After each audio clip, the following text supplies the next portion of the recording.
मैं शकील सैफी।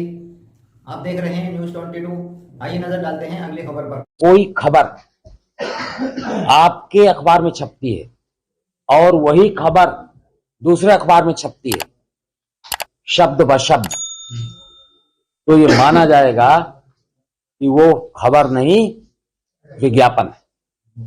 राइट? तो आपकी खबर खबर होनी चाहिए, आपका विज्ञापन विज्ञापन होना चाहिए। ये आपको, हाँ जी, अब भाई इसका मतलब ये नहीं कि थोड़ा बहुत शब्द परिवर्तित करके उसका भाव हम लोग पकड़ लेते हैं। भाई हम अध्यापक हैं भाई, ये समझो ना। तो हम आपको बता रहे हैं कि भाई आप भी शुचिता पूर्वक बर्ताव करें, जैसे कि हमसे अपेक्षा की जाती है और पॉलिटिकल पार्टीज और पब्लिक से की जाती है। तो ये चुनाव केवल उन लोगों का नहीं है, ये आप लोगों का भी है और हम लोगों का सबका है। तो उस नजरिए से बात कही जा रही है। ठीक है, अब देखिए वो बात जो मैं कर रहा था, आइए आगे। एक ही उम्मीदवार की सफलता का अनुमान लगाना, फला चल रहे हैं रेस में आगे, इस टाइप की जो खबरें आप प्रकाशित करते हैं वो मतदाताओं को दिग्भ्रमित करती हैं। और इसीलिए आप देखते होंगे इलेक्शन डिक्लेरेशन के साथ ये जो आपका ये जो पोल सर्वे होता है उस पर रोक लग जाती है और एग्जिट पोल पे भी रोक लग जाती है तब तक जब तक कि सारा निर्वाचन कंप्लीट नहीं हो जाता। इसके बाद पहले फेज वाइज आप एग्जिट पोल करते थे, अब नहीं है। अब जब सारे फेज खत्म हो जाते हैं और मतगणना केवल रह जाती है, तब किसी पर प्रभाव पड़ने वाला नहीं हो तो भविष्य उसका ईवीएम में कैद हो गया, तब आप अपना एग्जिट पोल दे सकते हैं। इन बातों का ख्याल रखना है आपको, जिम्मेदारी ज्यादा है।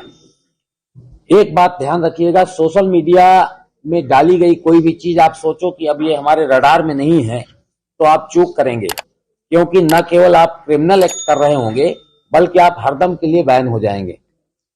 जो दंड मिलेगा वो अलग है, और ये किया जा चुका है चंदौली के केस में और कहीं दूसरी जगह के केस में। गलत खबर प्रकाशित किया सोशल मीडिया में ईवीएम को लेकर और उनको लेकर क्रिमिनल मुकदमा हो गया। और मैं आपको बता दूं, इसके लिए स्टेट नोडल ऑफिसर की तैनाती पुलिस के द्वारा की जा चुकी है, जो आपके कंटेंट को ब्लॉक करने के लिए, डिलीट करने के लिए संज्ञान लेकर जिस भी आपके प्लेटफॉर्म में ये है, यूट्यूब, व्हाट्सएप, जिस पे भी है, तो वो सोशल मीडिया का जो भी प्लेटफॉर्म है वहां से बैन तो होगी, आपका पर्पस डिफीट करेगा, उसका खंडन आएगा। लेकिन इतना काफी नहीं कि आपने एक शैतानी कर दी और निकल गए, उसको लेकर क्रिमिनल कार्रवाई भी हो जाएगी। तो ये नया एक बात है जो समझने की जरूरत है। दूसरे, हम और आप कई बार असावधानी पूर्वक जो सामग्री आती है उसको आगे परोस देते हैं। आपको आया, आपने उसको आगे भेज दिया।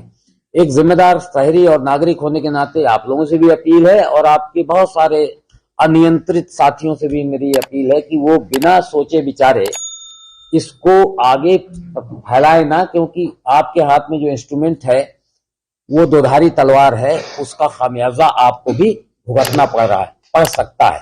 ये धमकी भी है और सुझाव भी है। आप बचे रहें, इसलिए मैं सुझाव देता हूं। आप करोगे तो धमकी है, मैं छोड़ूंगा नहीं। आप पकड़ में आओगे तो कार्रवाई हो जाएगी। आपका मतलब जो आपके ऐसे लापरवाह साथी हैं, अगर आप उनमें से हैं तो अपने को भी उसमें शामिल कर लें, नहीं है तो कोई बात नहीं। एक और बात है,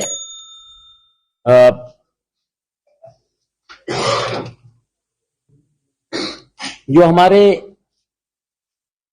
प्रेस के लोग हैं, मतलब प्रिंटिंग प्रेस के लोग, हालांकि आप लोग उससे जुड़े नहीं, लेकिन जानकारी के लिए मैं बता दूं, क्योंकि आप उसको खबर की तरह प्रकाशित कर दोगे तो हमारा लाभ होगा। एक तो कोई भी प्रिंटिंग प्रेस का व्यक्ति बिना सूचना दिए हुए कोई प्रिंटिंग सामग्री प्रिंट नहीं कर सकता। तो उसको हर प्रति में लिखना होगा कितनी कॉपी पे है, क्या सामग्री, क्या कंटेंट है, और उसकी प्रायर सूचना हमको देनी पड़ेगी।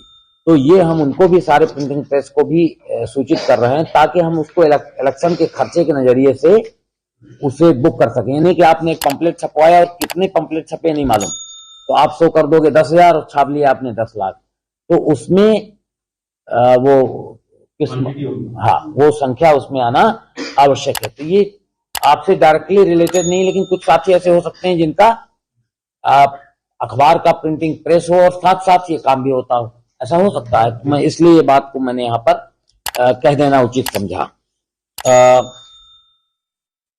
कुछ और बात रह गई क्या एडीएम साहब? हमें लगता है हमने एक्सटेम्पोर सब बोल दिया। रुकिए, अपील कर दूं, वो तो मेरा काम है, मैं करूंगा ही। मैं भी आपसे उसी के लिए आने वाला हूं। ये तो आपको वो सूचनाएं थी जो आपके पास हैं भी और मुझे देना मेरा कर्तव्य